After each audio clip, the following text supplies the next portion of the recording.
Hello. I don't know if I should keep saying from the Lookout, or if I should say from Boyne City Church of the Nazarene, or if I should say from Boyne City to the Holler. Hello. How about if I start there? Hello. God bless you. Hey, look, I found my razor today, or Teresa found it actually. She's like, please shave, please shave. All right, God bless you. We tried to put Isaac on a plane to Boise. We drove to Grand Rapids today, and it's 3 hours each way. And turns out they had storms in Chicago. His flight's delayed. Now it's a whole mess. So hopefully he'll get back to Boise by tomorrow. Anyway, all right. We are so grateful for Isaac coming and helping us. All right, today we're going to be in Ephesians chapter 4, starting with verse 7 and going through the end of the chapter. All right, here we go. However, this is reading from the New Living Translation, just to make sure we know. However, he has given each one of us a special gift through the generosity of Christ.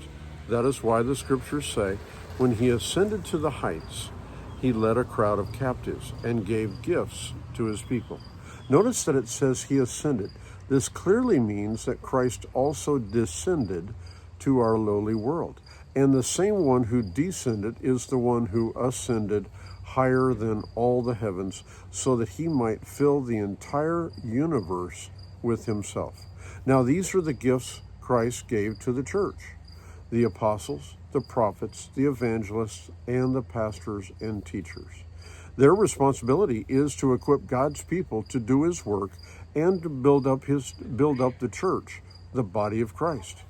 This will continue until we all come to such unity in our faith and knowledge of God's Son that we will be mature in the Lord, measuring up to the full and complete standard of Christ.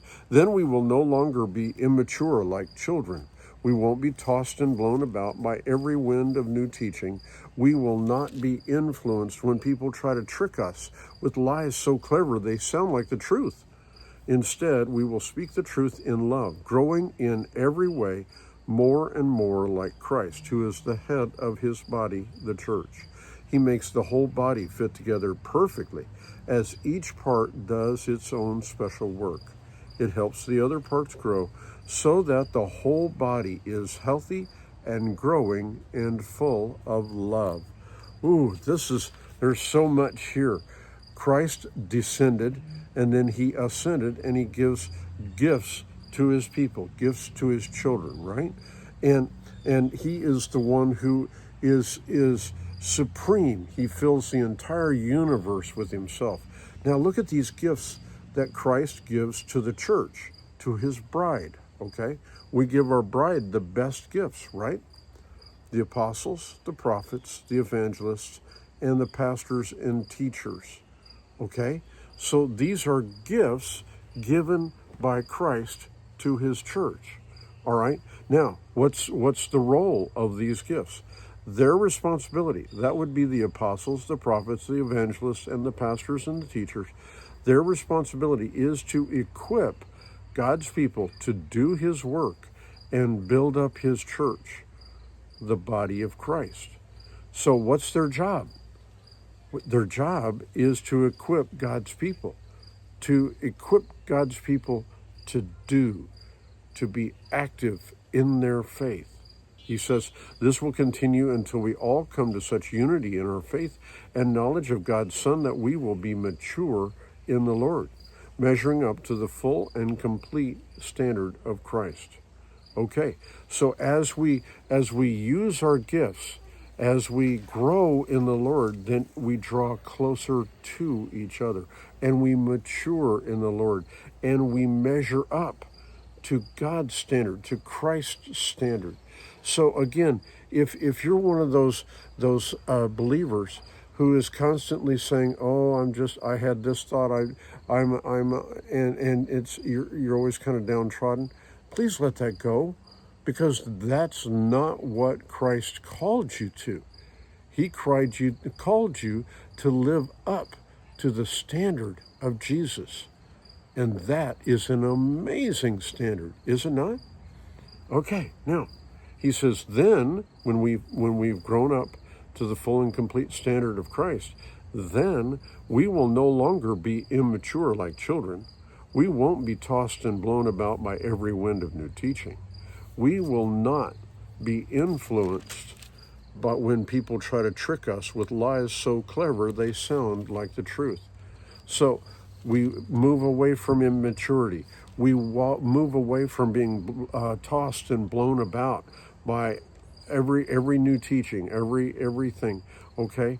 And we're not influenced when people try to trick us. And they make it sound so good. We think, well, boy, part of that is so good. Yeah, but the other part is deception.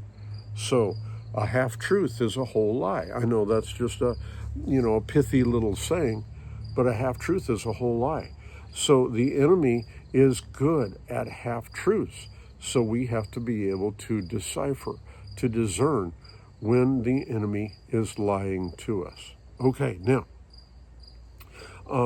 as we keep going, he says, instead of these things, instead of being immature, instead of being blown and tossed about, instead of listening to lies that are clever or half-truths, instead, we will speak the truth in love, growing in every way more and more like Christ, who is the head of his body, the church.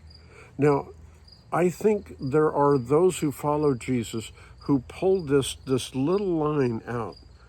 We will speak the truth in love. Speaking the truth in love. And so then what we do is we say, well, I can say whatever I need to say because I'm speaking the truth in love. Well, a lot of times I've heard people speak the truth in love. It sounded like anything but love. It sounded a lot like judgment and condemnation. Okay? Think about because he says, instead we'll speak the truth in love, comma, adding to it, growing in every way more and more like Christ, who is the head of his body, the church. Jesus certainly, absolutely spoke the truth in love to his disciples. He spoke the truth in love to every person he met. And there were those that he condemned, absolutely. Those in his group, he would correct them, certainly. And then he'd put his arm around them. He would walk alongside them and help them. When Peter failed Jesus, he certainly spoke the truth in love with Peter, and he gave Peter 3 opportunities.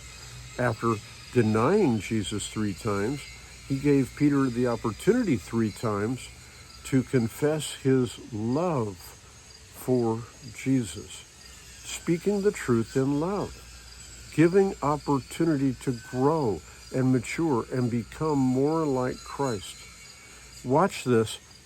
Have you ever seen somebody condemned grow to be more like Jesus when they're spoken to in a condemning way? No, they're not. They don't become more like Jesus because they're wounded, they're bleeding, they're injured. Jesus did not come into the world to condemn the world, did he? He came to save the world through him, through Jesus. Okay, God sent Jesus to save the world. Okay, all right, here we go. Now, Jesus, he makes the whole body fit together perfectly. As each part does its own special work, it helps the other parts grow so that the whole body is healthy and growing and full of love. The whole body has something to do. Now, last night I was playing with Max, and Max, in trying to get the ball, bit down on my little pinky finger right at the nail. It hurt, and it bled. Well, Max wasn't trying to hurt me. We were just wrestling around, right? Now, think about this. Did I feel that pain in my pinky down by my fingernail? I mean, it's a long way from my head, a long way from my heart. Yes, I did. Have you ever stubbed your toe in the night? In the middle of the night, you're walking along and you're trying to make your way through, and all of a sudden you stub your toe? Did you feel it? Of course you felt it. And your whole body was focused on helping the hurting part get to feeling better. As the body of Christ, when someone is hurting or bleeding or they have been wounded, we don't pull out our sword and say, well, just cut it off. Just cut that thing off. No, we grow together.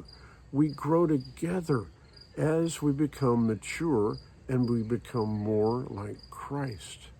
Does that make sense? Okay, now, he says each part does its own special work. It helps the other parts grow so that the whole body, from the tip of my toes to the tip of my fingers to the top of my head, is healthy and growing and full of love. And that is our mandate, to help each other grow. So yes, we can speak the truth in love as we grow in every way more and more like Christ, who is the head of his body, the church. God bless you.